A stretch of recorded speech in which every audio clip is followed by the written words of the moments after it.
that's a real crazy one for people to get their head around.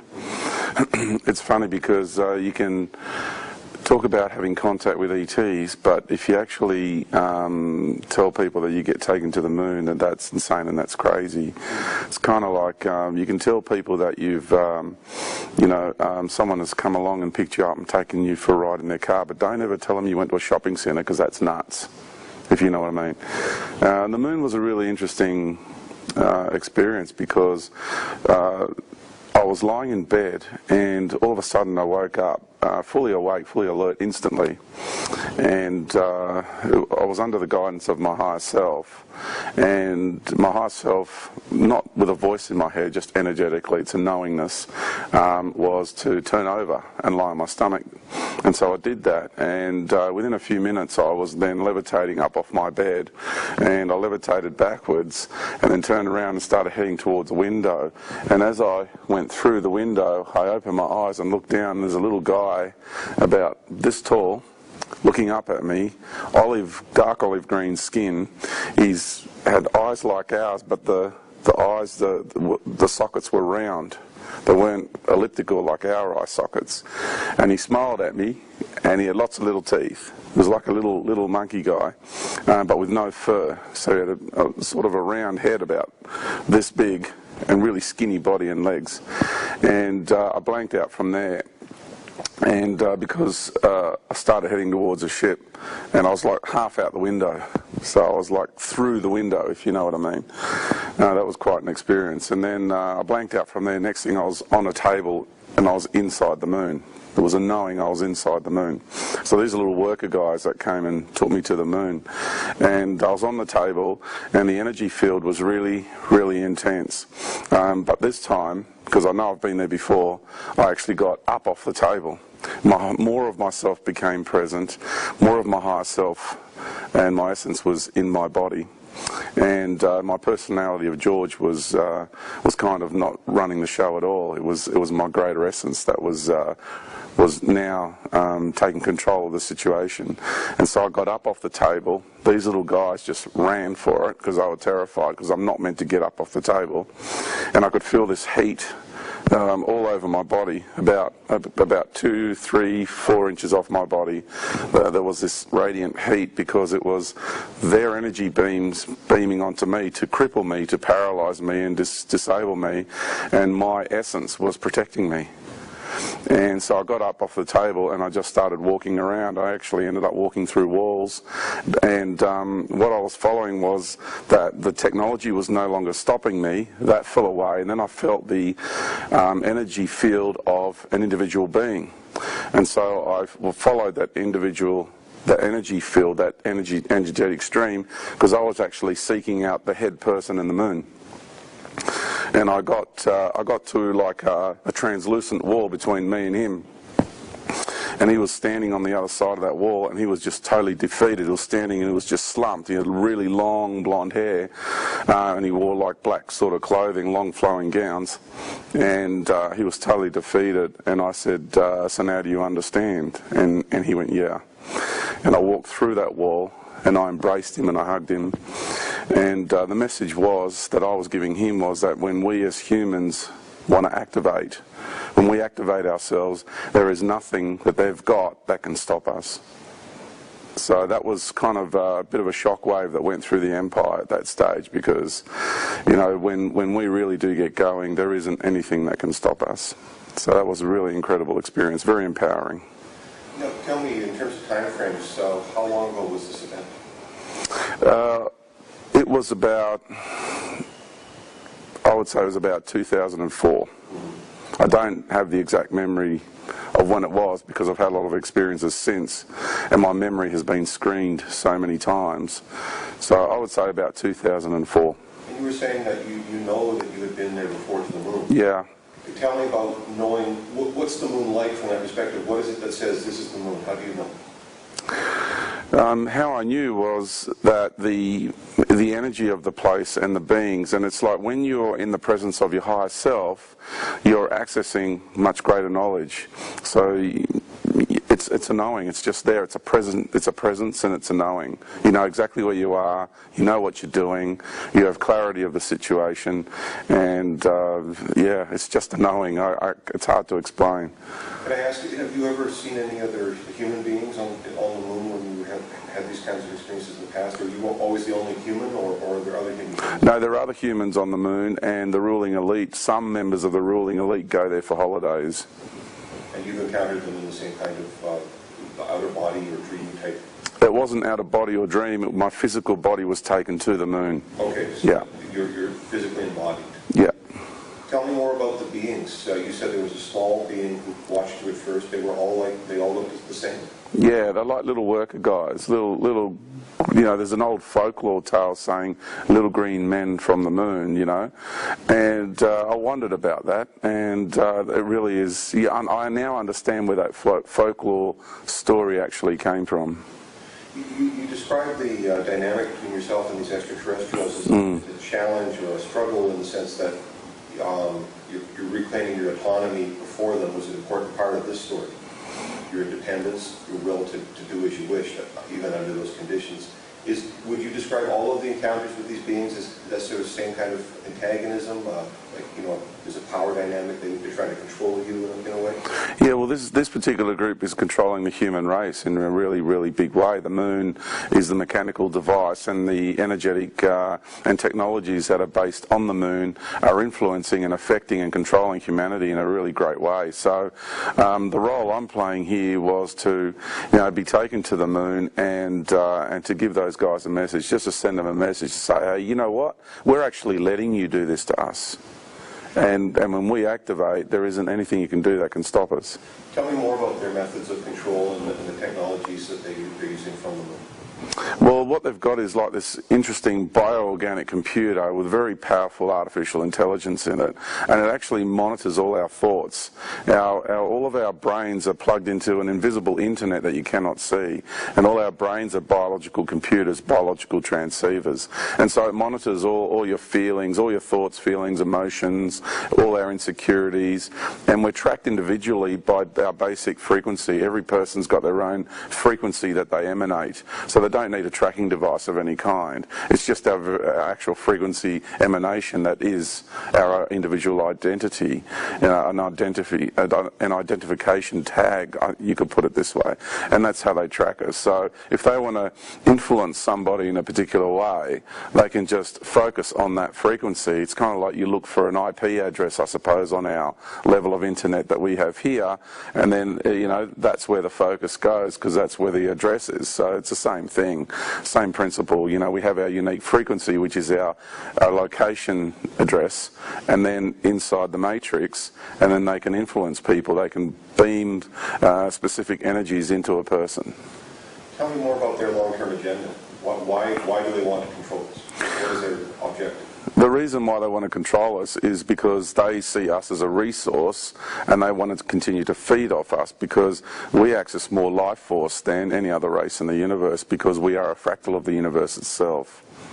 So I'm hearing you say in ways that we have all this potential, but we're unaware of our true potential.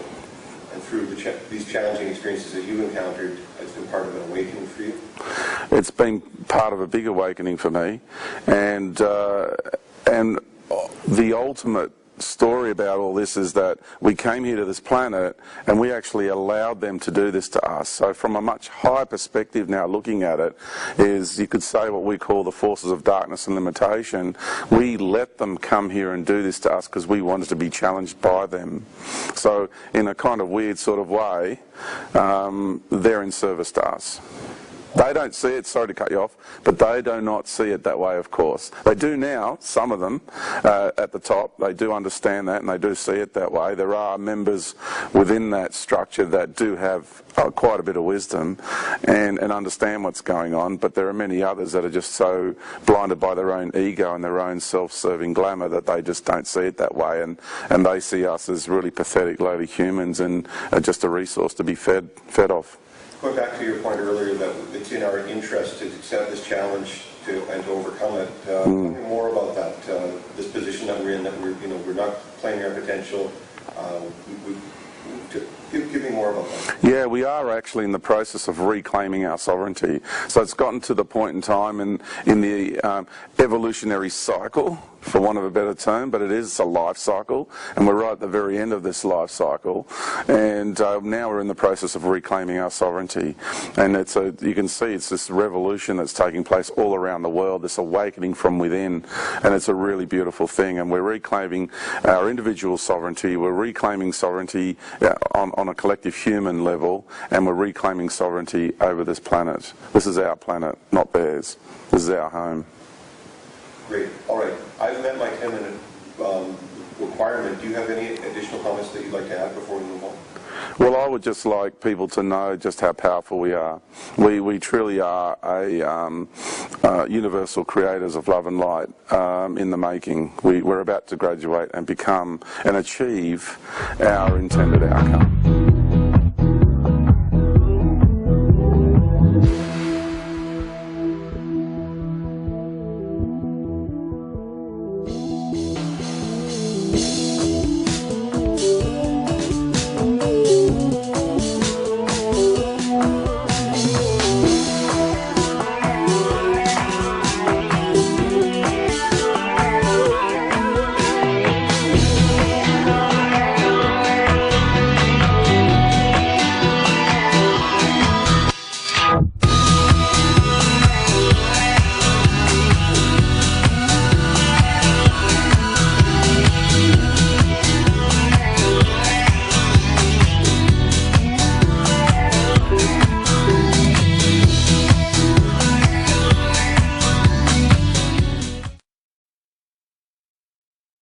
Devil man's a lost enemy. Devil man's a lost enemy. Heard them take our sword. Fears the little skull. Yes, the little skull. Oath keeping your promise. Keeping your promise. Answer compassion. Answer compassion. We'll be asked if I've had a cross. We'll be asked if I've had a cross. Human guise gave that murder. Orphans I face. They possess the law. Human guise gave that murder. Orphans I face. They possess the law. The first thing I'd like to ask you, in the material that we revealed, is Yeah. there anything that gave you a visceral response? Did you have any strong feeling responses to any message in particular? Yeah, quite a few of them actually. Yeah. The first one says devil man's a lost enemy. I feel it has two references for me, two meanings, and for me it's like there is people have forgotten exactly where the enemy is, and in a sense, in reference to like a dark energy, and I've been sharing the information about the beings that live on the moon and a being that lives in the moon. So I've been sharing about that information, and people have forgotten. A lot of people feel that the moon is a wonderful thing, and I've been trying to share with people that the moon is no longer a wonderful thing and has been actually used to oppress the divine feminine and therefore the human race. And also the other meaning that it has for me is that the energy in a positive sense has gone missing and has allowed, when I talk about the true sacrifice of the Christ, people have to look into my work to listen to what I say about that. But having that being nailed to that symbol of the crucifix being the sword in the ground, the sword in the stone, meaning that when he died, so died the wisdom and truth and logos, which is what the sword represents.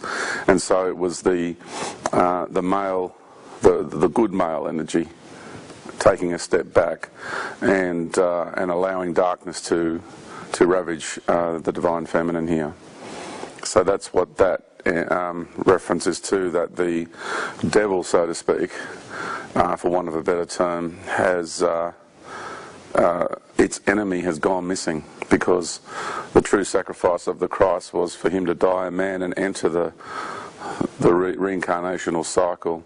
And so the embodied consciousness of the Christ consciousness, the embodiment, was no longer around to protect humanity, to protect the planet, and they've been searching. They known that entity, that being entered the reincarnational cycle, entered the matrix, and because he did that to change it from the inside out.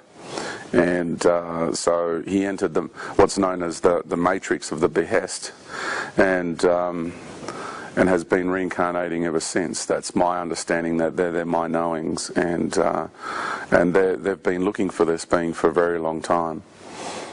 So yeah. The word enemy, it talks about an adversarial situation. Yeah. The story about the moon that you talked about a situation involving conflict.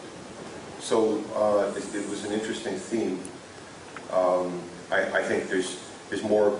This kind of adversarial conflict is described in the transcript. Why don't you go ahead and tell me more about other visceral messages that you saw here? Were there other messages that had similar feeling response to you? Sure. Heard them take our sword.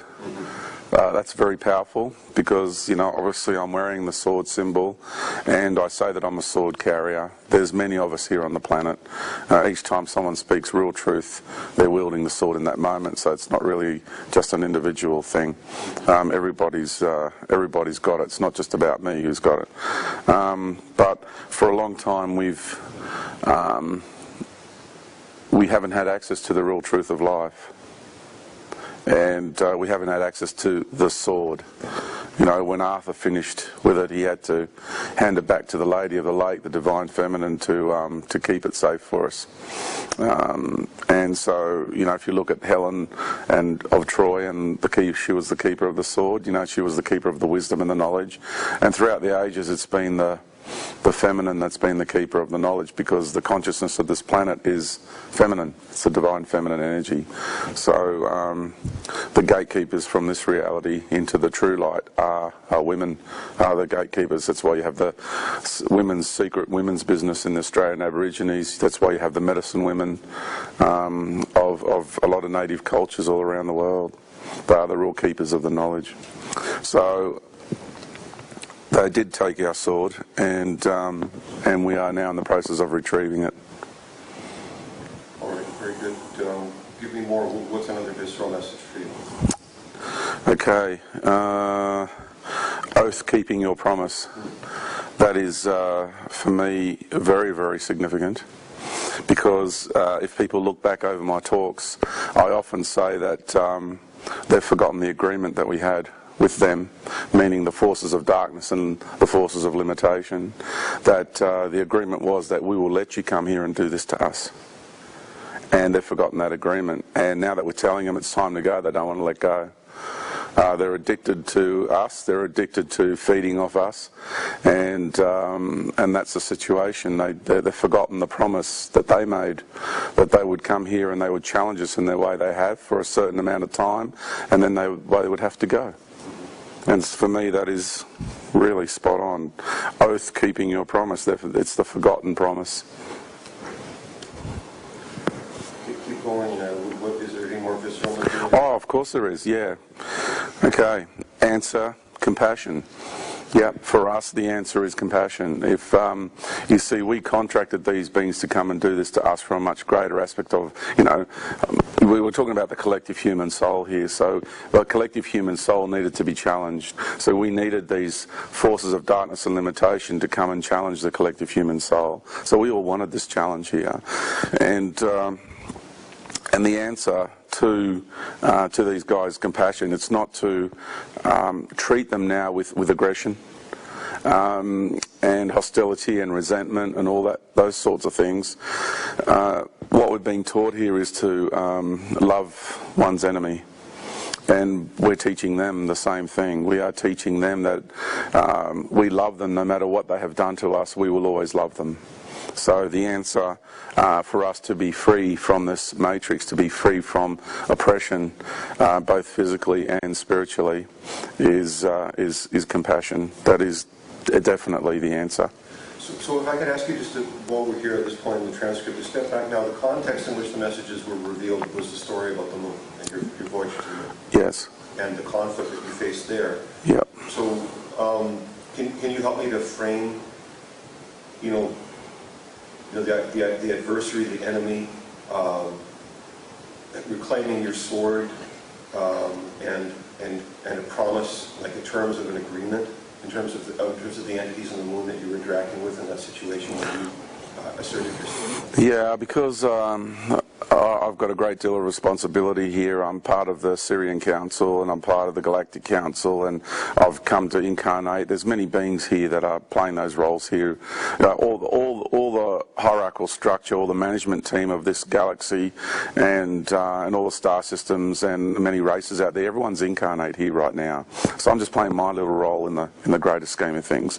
And we have a long history with these people on a galactic level in the cosmic soap opera, if you want to put it that way.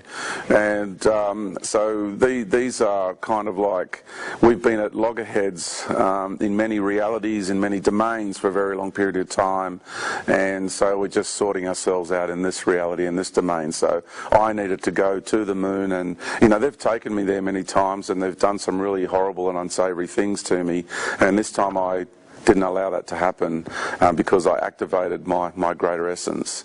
And it was just showing them that, yes, you've tortured me, yes, you've hurt me, but I still love you. And that's why I walked through that wall and I hugged him and I emanated love into that being, because I wanted to show them that we don't hold resentment, we don't harbour resentment. Okay, we didn't like what they did to us on one level, but we're very grateful for it, because without the challenges the moon and the beings in the moon have provided for us, we would never have had this environment here on this earth, our Earth Mother, for us to incarnate and be challenged to the degree that we have been. So it's been an incredible learning experience. So they've served us greatly, and it's about acknowledging that.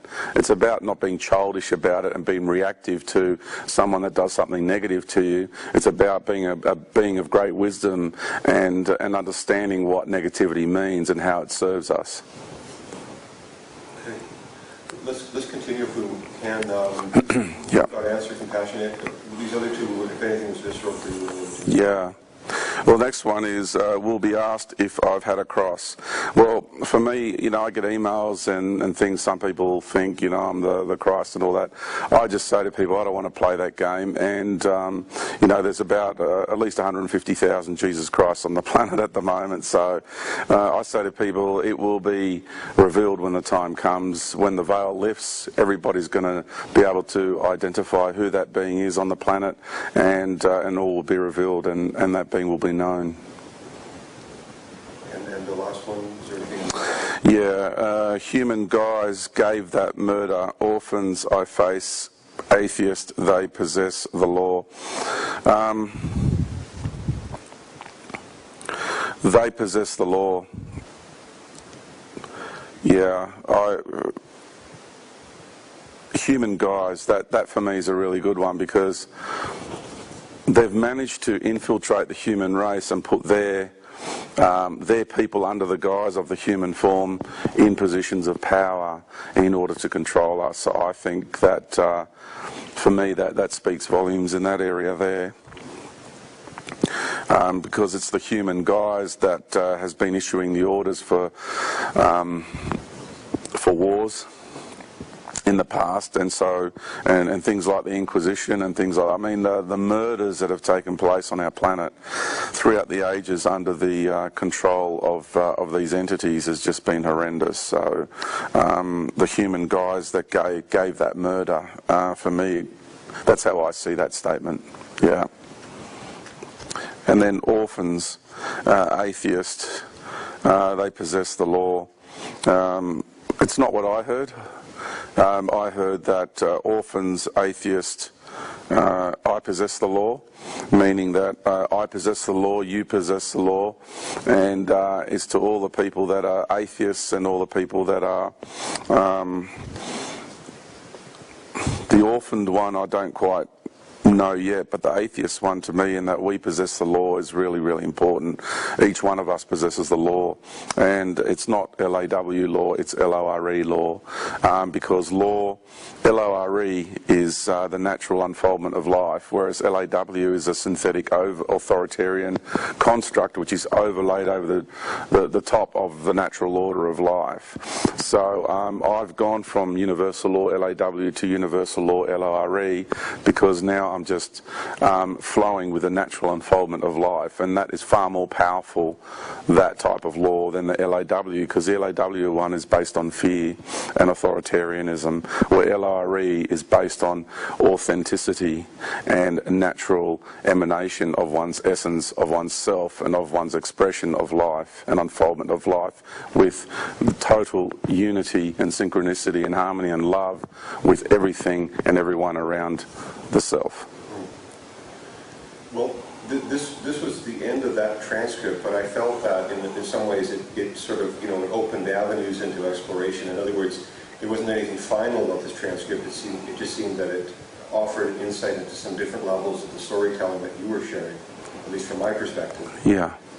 Which meant that you and I could possibly have further conversations on a variety of topics. But just to speak to some of the themes that I've identified and to continue with your feedback, there's the adversary, there's the sword, the self-determination. There's a couple that we'll need to talk about a little bit more here as well. An oath or a contract, and maintaining the integrity of our agreements. And the cross, which was an interesting, it was sort of messianic. Yeah. But it also talked about someone who had suffered when I saw that, and I thought that was interesting. Yeah, bearing the cross. Okay, yeah, I have suffered a lot in this life, and I've bared my own cross, definitely. Yeah. And finally, the idea of the guise or deception. Yeah. This, a veil of deception, a veil of ignorance. The human guise of these beings and these entities. Yeah, it's been quite deceptive over a long period of time. Let me go into the ones that we've not covered, just quickly, just to elaborate. Okay, the little skull. So this image of a skull is interesting, symbolically or otherwise. It could be a child's skull. It could be the little entity who is standing outside the window.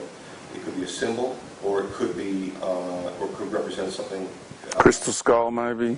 Maybe some knowledge in the crystal skull that's hidden. Oh, yeah, Well, we're yeah. A skull is a symbol, can be a symbol of death and transition or initiation. And it's talking about fear. And I don't know if I have to inquire if because I'm also not intimately familiar with every aspect of your story. Are there issues pertaining to death? Either near death for yourself or those around you in your personal history? Oh yeah, well I've been tortured many times in this life from various different groups, so I've been taken to that point of near death on many occasions. There have been many attempts on my life as well, by ET races and by groups on the planet, because they knew that there was going to come a time that I would get up and have a say, and they wanted to stop me from doing that. But because I'm in universal law LORE, then I have an intended outcome of my soul's journey here, and I'm a part of the outcome of this reality. So whatever they think they can do, they actually cannot achieve. So, and it's the same with you, and it's the same with people who are listening to this. Everybody who's listening to this is still here simply because they're supposed to be still here. It's in their soul contract for them to be here. So no one can take people out if it's in their journey to see it through with Mother Earth. What if the little skull represents you as a child going through an intense experience? It could do, because my negative experiences as far back as I can remember go back to about the age of 5, the age of 6 anyway, so I was terribly frightened back then, and I feel that what they were doing to me was because they were terribly frightened of me. So what I'd like to reflect back to you is that the theme of the little skull, in the sense that the skull is an image of initiation, describes childhood traumas that were initiatory or awakening for you, although they were traumatic. Well, there was an empowerment through surviving them for you, and maybe you could elaborate on that a little bit for me. I think you've summed it up really well there. How much can I elaborate more than what you've said? Because you really summed it up beautifully, and there was a lot of trauma involved. It put a lot of programs into me from a very young age, which I was only able to, I would say, transmute and move on from only up until a few years ago. So a lot of fear programs that were well entrenched into me from a very young age because of all the trauma I experienced from such a young age. The other one that we want to look a little closer at, and I think maybe relevant, is the theme of orphans, which, you know, can mean an abandoned child or someone who's felt that they were abandoned. Perhaps through those traumatic experiences, they were isolating for you in different ways? Yeah, orphans also can mean, I know you're using a personal context, and I agree with the statement you've just made. Yeah, that's definitely a possibility. As you were speaking about it then, what came to me was about how people feel that they've been abandoned here. Now, a lot of people have that orphan archetype within them, how they're here and they're not happy here and they don't feel comfortable here and they just want to go home, you know, and they do feel this sense of abandonment by actually existing in this reality. Abandonment by our true family and the true light, where, you know, where things are fulfilling and nurturing and loving and caring. So one thing I'm gathering from our conversation is that the trials of your life that you experienced, that you've been able to identify universal themes. In other words, that the difficulties that you faced were tied into universal dramas that our human society, civilization, evolution is up against as well. And in some ways, you've succeeded or advanced beyond the conflicts. Yeah, because a theme emerged. When I looked back, I went through a dark night of the soul, which lasted about 10 years, and I worked very diligently, and went through very difficult times, working on myself to really work out why I had to go through all these experiences, and why, what did they mean? Why was I having them? And then understanding, you know, my galactic history and the reason, the purpose, and the intent for me incarnating on Mother Earth right now. So I've come here for a specific purpose, and I have a long history with these beings. So here I am, just like everybody else. We've been stripped of our divinity, and we've allowed ourselves to become totally vulnerable, and you know, to these forces of darkness and limitation, totally exposed to their infrastructure and pretty much at their whim. You know, almost like they're rubbing their hands and going, "Oh, goody, you know, we haven't liked this being for a very long time, and look, now we've got them right where we want them." So they just go to town on us, you know, and that's what they've done. But we've gotten through it.